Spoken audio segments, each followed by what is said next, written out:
Salut tout le monde, c'est Purplista, j'espère que vous allez bien. Aujourd'hui je vous retrouve pour vous présenter les albums que je vais utiliser pendant la période de l'hiver. Alors j'ai 6 albums à vous présenter aujourd'hui. Je pense pas que ma vidéo va durer 1000 ans et d'ailleurs j'en suis ravie parce que j'ai pas le temps de monter mes vidéos donc il faut se dépêcher. Donc voilà, donc écoutez, sans plus tarder, commençons tout de suite. Alors, je vais d'abord vous présenter 2 albums que je vous ai présentés dans ma vidéo précédente d'ailleurs. Si vous ne l'avez pas vu, n'hésitez pas à cliquer sur le i qui se trouve juste là. Il se trouve là, il se trouve là. Donc dans cette vidéo, je vais vous présenter mon projet sur un album qui se nomme La Moufle. Donc, j'utilise cet album de Florence Desnouveau et Cécile Udrisier, donc qui s'appelle La Moufle. Et j'utilise également cette version de La Moufle qui vient du conte traditionnel russe et qui est écrit qui n'est pas écrit, qui est adapté par Chloé Chauveau et illustré par Céline Bielac. Donc voilà pour les 2 premiers albums que vous connaissiez déjà si vous suivez ma chaîne régulièrement. Enfin régulièrement, là pas de vidéo précédente quoi, enfin bref. Passons. Donc j'ai ensuite 4 autres albums à vous présenter, donc c'est parti. Je prends le premier qui vient sous ma main. Alors il faut savoir que là je vous ai dit, je vais vous présenter 6 livres. Il y a 5 livres parmi ces 6 que j'ai acheté spécialement pour l'occasion. Alors, cet album de La Moufle, je l'avais acheté l'année dernière puisque j'ai fait mon mémoire de recherche sur cet album. Donc du coup, je l'avais acheté, il coûte 11,95 €. J'ai tout acheté sur Amazon, hein, parce que moi je me casse pas la tête, j'ai pas le temps d'aller dans les magasins, alors je vais sur Amazon, c'est plus rapide. Celui-ci coûte 9,90 €. Celui-là, donc je l'ai acheté cette année. Et donc ceux qui vont suivre, je les ai achetés aussi cette année, juste avant les vacances de Noël. Donc premier album que j'ai à vous présenter, il s'agit de A3, on a moins froid de Elsa Devernois et Michel Gay. Voilà. Je trouve l'illustration, elle est trop chou, c'est trop chou. Il y a un petit écureuil, un petit lapin, un petit hérisson. C'est parfait pour les enfants. Ils adorent, il coûte 11,70 €. J'avoue, c'est super cher pour un si petit album. Faut pas déconner les gars. J'ai pas encore pris le temps de lire cet album de mon côté. Mais de ce qu'on m'en a dit, c'est vraiment une histoire sympa à lire aux enfants. De la petite section à la grande section, de toute façon là j'ai pris du petite section à la grande section parce que vu que moi j'ai les 3 niveaux c'est un peu chaud. Pas les 3 niveaux dans la même classe heureusement, mais donc voilà.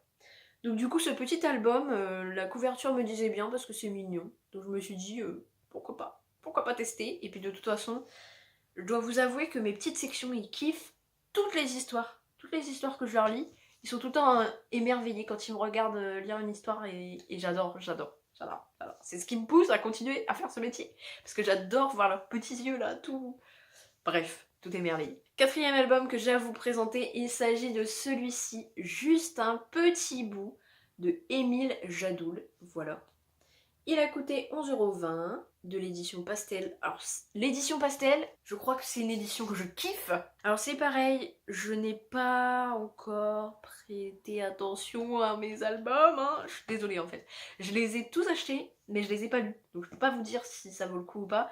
Mais l'image, elle est sympa. C'est une poule qui donne un petit bout d'écharpe à son petit poussin. Je pense que ça doit être bien comme histoire. Et en plus, toutes les histoires là que j'ai commandées en fait sont recommandées par plusieurs blogs d'enseignants en maternelle. Donc du coup, c'est pour ça que je me suis dit, il faut que je les achète. Il faut que je les achète. Si les gens recommandent ces albums, c'est qu'ils valent le coup. Cinquième album que j'ai à vous présenter, il s'agit de Petit Hérisson, Sauveteur des Neiges. De M. Christina Butler et de Tina McNaughton. Bon, je suis désolée pour la prononciation, voilà. Je trouve cet album trop choupinou. En plus, le chapeau du hérisson, là, le bonnet du hérisson, il est tout doux, il est en feutrine. Je sais pas si vous verrez. Regardez, quand on voit le reflet, là, on voit le reflet de la caméra, du retour caméra, le bonnet ne brille pas. Vous voyez? Ah là on voit bien avec la lumière, merci petite lumière, merci sainte lumière. J'espère que je vous éblouis pas, mais je vous montre que voilà, c'est tout doux, c'est de la feutrine, et donc même dans l'album en fait, par exemple la première page, on voit le petit hérisson, et regardez Son chapeau, il est en feutrine, c'est trop doux, j'adore. J'ai déjà lu une histoire du petit hérisson à mes élèves. C'était Petit hérisson fête Noël, un truc comme ça, je sais plus comment il s'appelle. Mais j'ai déjà lu une histoire sur le petit hérisson et ils avaient trop adoré. Et bon, le problème, c'est qu'en fait, le petit hérisson recevait par le Père Noël un bonnet et en fait, il n'arrivait pas à le mettre parce que du coup, en fait, c'est piquant, le gênait et du coup, il n'arrivait pas à mettre le bonnet, du coup, il l'avait agrandi. Et donc du coup, il l'avait refilé à un autre animal, qu'il avait refilé à un autre animal, qu'il avait refilé à un autre animal, qu'il avait refilé au petit hérisson.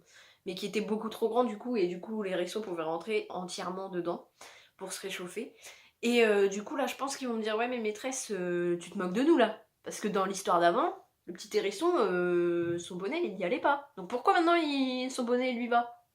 Je sens, gros comme une maison, qu'ils vont me dire ça. C'est obligé. Je les connais par cœur, ces petits-là. Je les connais. Je sais qu'ils vont me dire ça. Donc, du coup, il faut que j'anticipe un peu la réponse. Je sais pas ce que je pourrais leur dire, mais bref. Je vais y réfléchir. Et ensuite, dernier album que j'ai à vous présenter, et oui, c'est déjà le dernier, et j'ai l'impression que je parle depuis une éternité. Il s'agit de Kalinours se réveille, écrit par Alain Broutin et Frédéric Stern.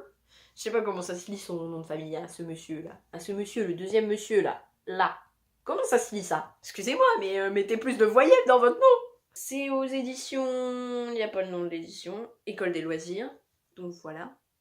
C'est pareil, c'est un album que je ne connais pas et que je n'ai pas eu le temps de lire. Et, mais par contre, il est aussi recommandé par les sites, les différents blogs enseignants. Donc, du coup, je me suis dit Kalinours. Il est sympa Kalinours. C'est un gros nounours avec les autres animaux. Ils ont l'air de s'aider, machin, enfin bref. Donc voilà tout le monde, cette vidéo est déjà terminée, j'espère qu'elle vous aura plu, j'espère qu'elle vous aura permis de découvrir de nouveaux albums jeunesse sur le thème de l'hiver. Et puis écoutez, si c'est le cas, que vous avez aimé et que ça vous a appris des choses, n'hésitez pas à laisser des pouces vers le haut, n'hésitez pas à vous abonner en cliquant sur ma tête juste ici, et n'hésitez pas à regarder mes vidéos précédentes en regardant les vidéos qui s'affichent juste là, je sais pas quoi vous dire d'autre, bref. Donc voilà, d'ici la prochaine vidéo, portez-vous bien. Ciao tout le monde!